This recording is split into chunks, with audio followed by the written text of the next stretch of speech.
G'day football fans and welcome back to episode 11 of our Manchester United Rebuild here on Dylan on the Ball, the start of season 2. We've done a bit of business. Really there's been a bit of business out too, but today we've got the Community Shield against Leicester at Wembley, I assume. I couldn't tell you. I probably should have looked that up. Anyway, I've got you looking at our main man, not Erik Ten Hag, his profile. We are on the Xbox edition, so it does look a little bit different to probably what you're used to, I suppose. But it does show just what you want to see.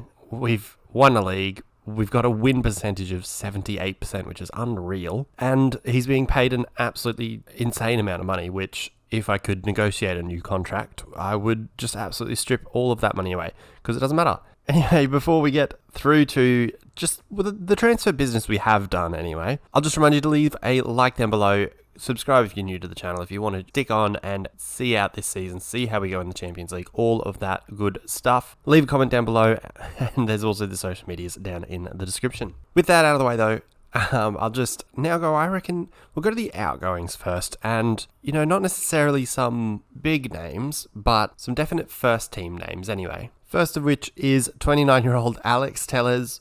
It says he's worth 38 million, but nothing about his performances last season was probably worth that high, but we did get a good amount of money for him. I think we got 28 million or something like that, something close to 30, bit under it though. He's 29, he was earning a lot more than 85. I think he was probably on 100 or 110 a week.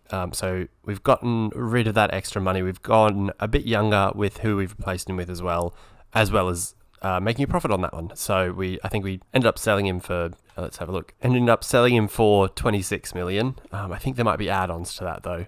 But we only then ended up spending, 23 or something like that. So we made a profit and we got younger, and I'd like to think we got better as well. The next big outgoing is Dean Henderson. Real Madrid came in with a big offer. I think it was actually around this 26 million mark, to be honest. Look, I couldn't say no to receiving 26 million for my backup keeper.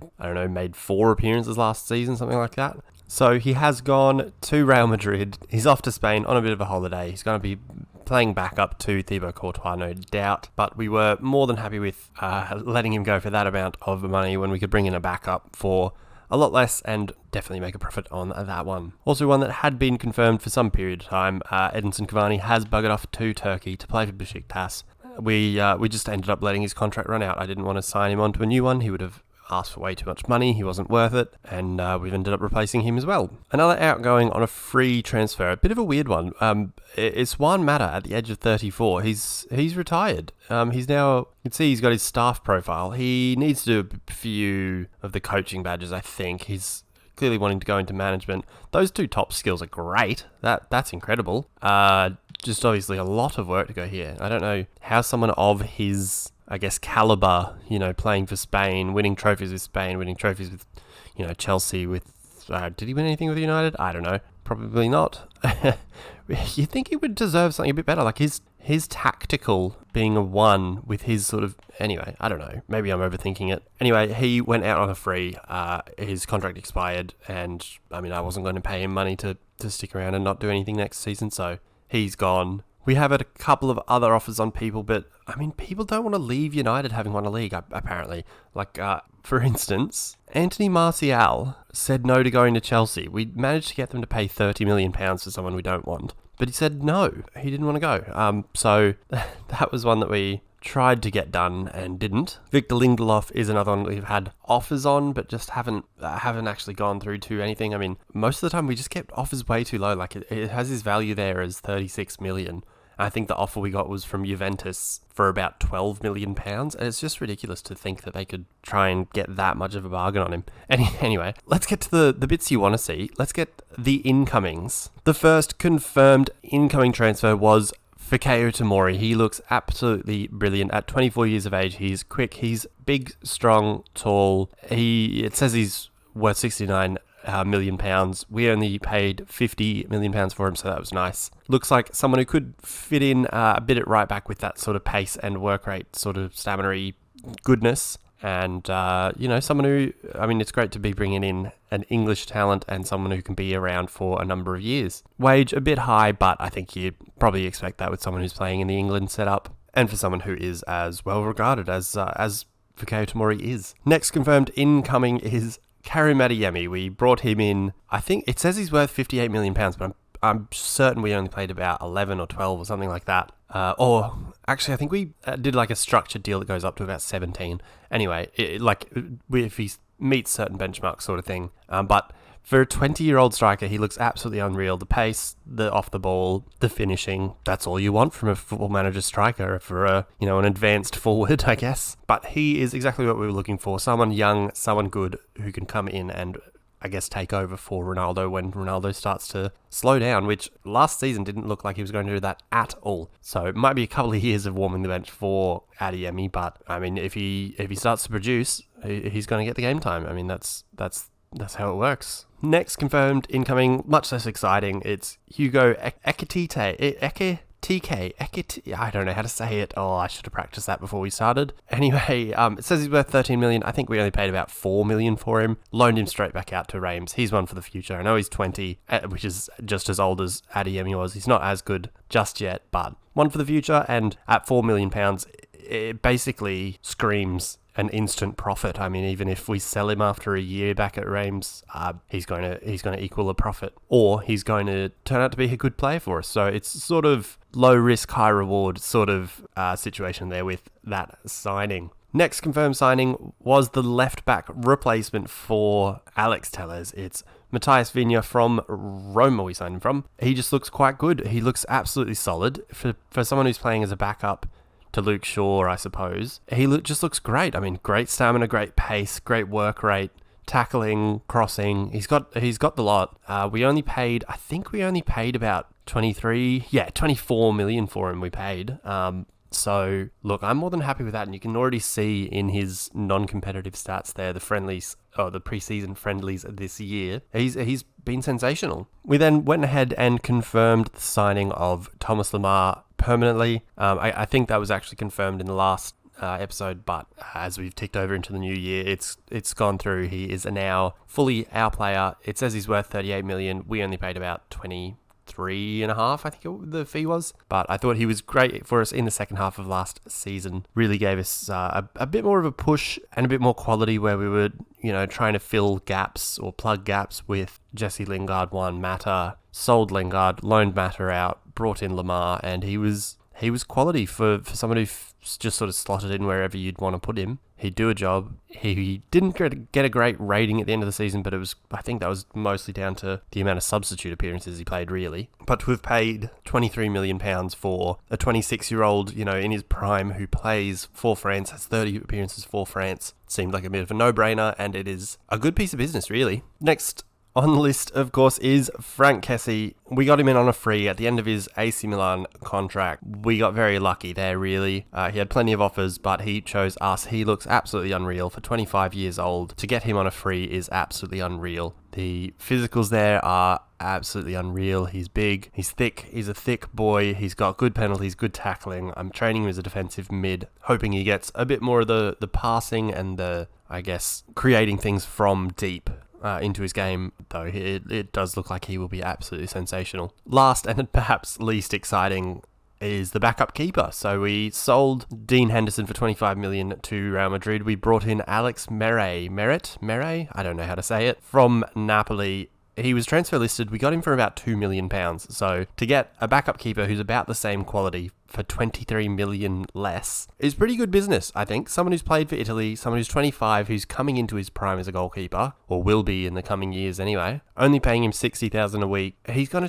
just about going to challenge De Gea, really. If we look at a player comparison between him and Dean Henderson, there are a couple that Henderson is ahead on. I mean, distribution's the one sort of glaring thing, but other than that, they're pretty tight. Eccentricity isn't one that really matters too much, I suppose, but he's better at shot stopping, better in the air, better physically. Looks like a great piece of business to me, really. And if we compare him to David De Gea, again, he's really not that far off. I mean, he's only a couple behind aerially, which is a bit scary. Distribution, again, only a couple behind. He's quite good, really. Better communication. I mean, for £2 million, I think we might have struck gold. That's a really good deal, especially when you look at that wage is insane. That is insane. 307. Man, I'm going to need to let him go on a free. No one's going to pay him money, and I'm not going to sign him to a new contract if he wants that sort of money. Bloody hell. So looking at the transfers as a whole, we've got a bunch of loan deals as well. We have let Cavani, Reece Devine go. We've got Alex Tellez, Dean Henderson have gone for a total of 51 million. We've got Hannibal out on loan to Crystal Palace, who did get relegated, so he'll be playing in the Championship.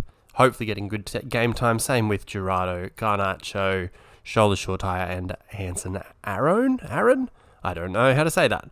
If we switch back to the end of last season, it does have the confirmed signings of Tamori Adeyemi Ekitike.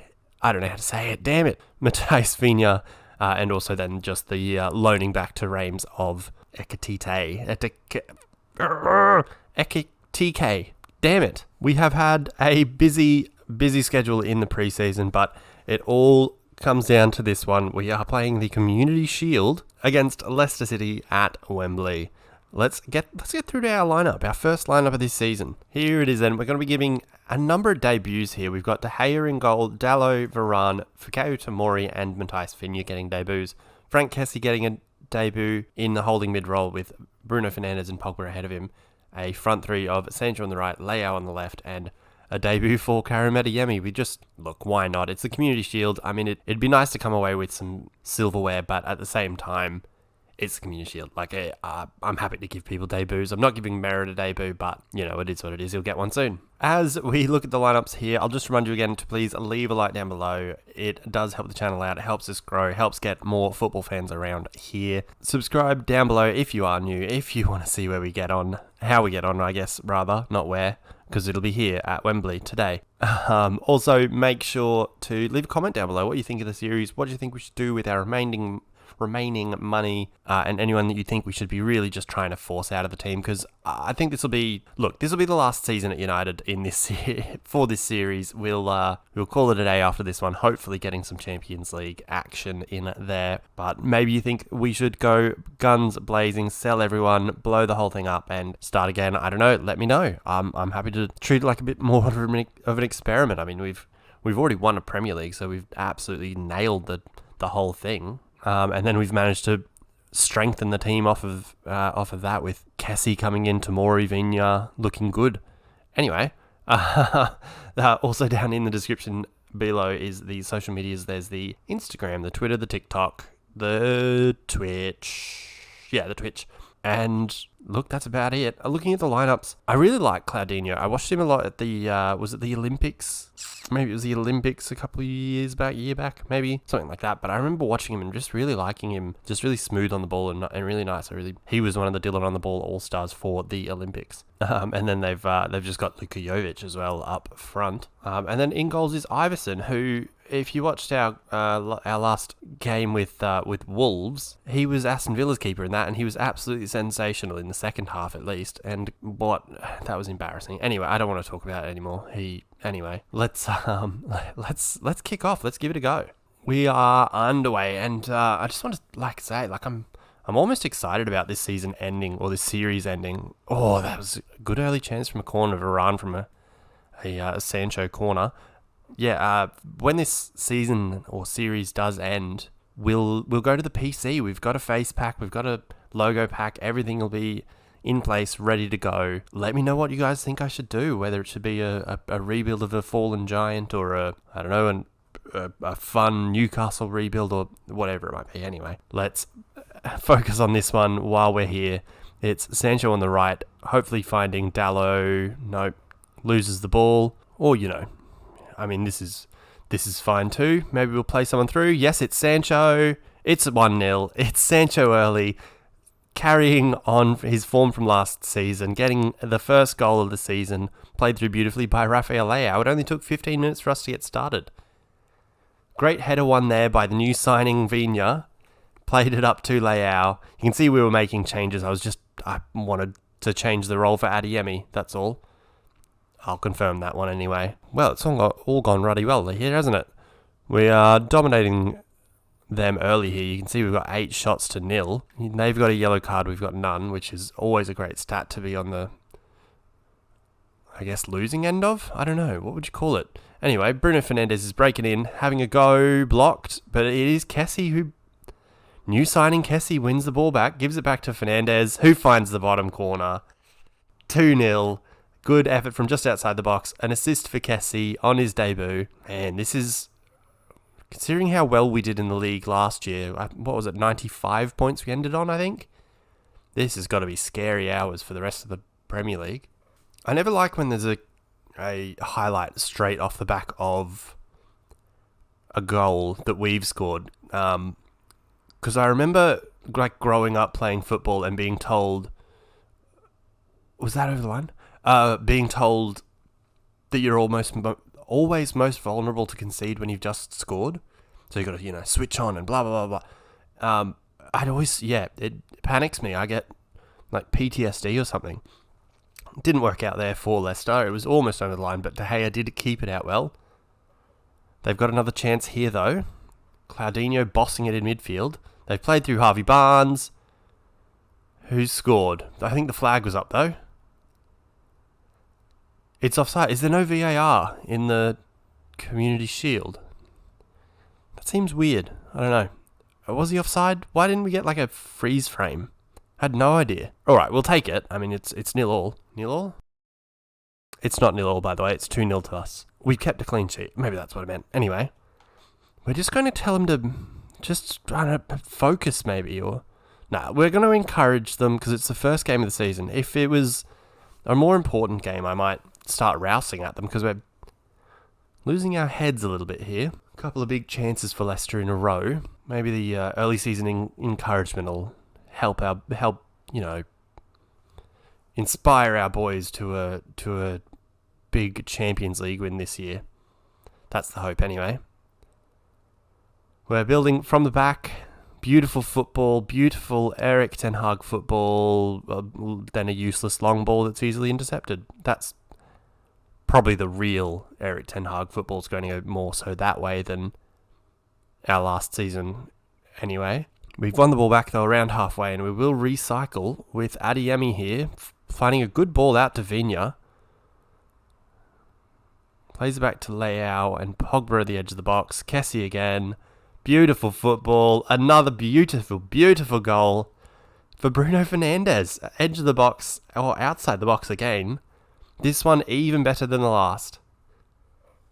Some beautiful, beautiful football leading up to Pogba playing it back to Kessie. First time sets up Bruno Fernandes, who absolutely laces one for his second and our third of the first half here. We're going to throw more encouragement their way as we get kicked off here for the second half. But I don't really know what more we need. We're bossing it, absolutely. Would like to score from more, clear-cut chances that we create. But if Bruno Fernandes is going to score from outside the box like that every game, I'm more than happy with it. Oh, here's Leao. Whoa. Man, Kessie from that deep-lying playmaker almost role. I mean, he's playing as a ball-winning midfielder, but he's being a deep-lying playmaker, not in the role, but in the actual the way that he's playing. Could have had 3 assists there. We are going to go with some subs. We're bringing on Amad Diallo, who is back from his loan at Rangers and looks absolutely incredible. We're also going to bring on Thomas Lemar for Pogba, who hasn't been as good as Fernandes, really. And I'm tempted to swap them so that he gets more forward. But then if Fernandes is just scored to anyway, what's the point? Didn't realise you get so many subs in the Community Shield. It's a bit of a weird one. But we've made 2 of them there. We'll go through and make the others a bit later, maybe give Merritt a debut. Second half, much less eventful than the first so far, but here's a highlight for Leicester that we're able to header away, and Adeyemi can hopefully just sprint away from everyone with it. That's the aim. That's the aim when you sign Adeyemi, but he's been tackled here, and they're going the other way. I'm scared with the yellow card, Kessie flying in there.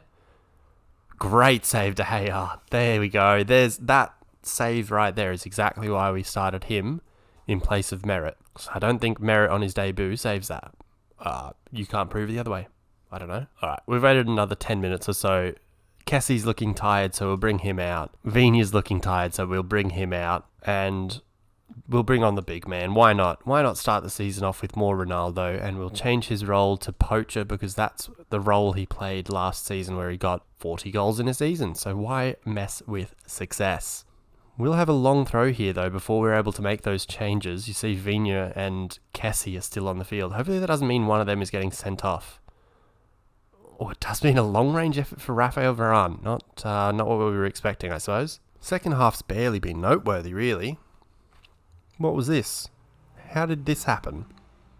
We were that good in the first half. That exciting, that, fantasy football, really, with goals from that distance and all that sort of stuff. But I guess can't complain. It's much better than, I guess, our Wolves season, our Crystal Palace second half the other day, that I don't want to talk about. But I do want to talk about being the Community Shield champions. Here it is. We'll see. We'll watch the trophy lift. I mean, I played the game that won us the Premier League off camera, so we didn't get to see the Premier League. Maybe we'll, just as you're watching this, pretend that this is a Premier League trophy, not a stupid, it's just a circle. It's just a blank circle. It's not even a trophy. It's ours, though, and that's what we came here for. Man, imagine the cleanup after this. That amount of confetti. It is pouring down. And it's wet too. Oh, disaster. So here it is then, the confirmation.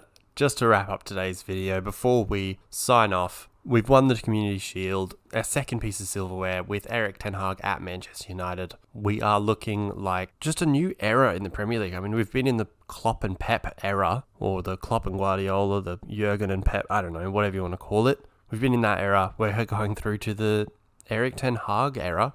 As long as they can back him and get some transfers in. Like that first year, all we needed was Leao and Lamar. No, that didn't work. Next episode, you'll see us come back and play Liverpool, our fourth Premier League game of the season. We've still got a friendly to go. I'm not sure why the Community Shield was 2 weeks prior to the season starting. But this is the World Cup season. So if we go down, you see there's a huge gap in fixtures between November and Christmas. So there's a lot of football to come, and hopefully some World Cup winners in our squad. But the next video will be this home game against Liverpool here, just before the end of the transfer window. So we might do a bit of another transfer wrap up, probably a bit of a quicker one, I imagine, and we'll play Liverpool in this one. So thank you guys again so very much for watching, and until next time, when we go again to defend our Premier League title. Peace.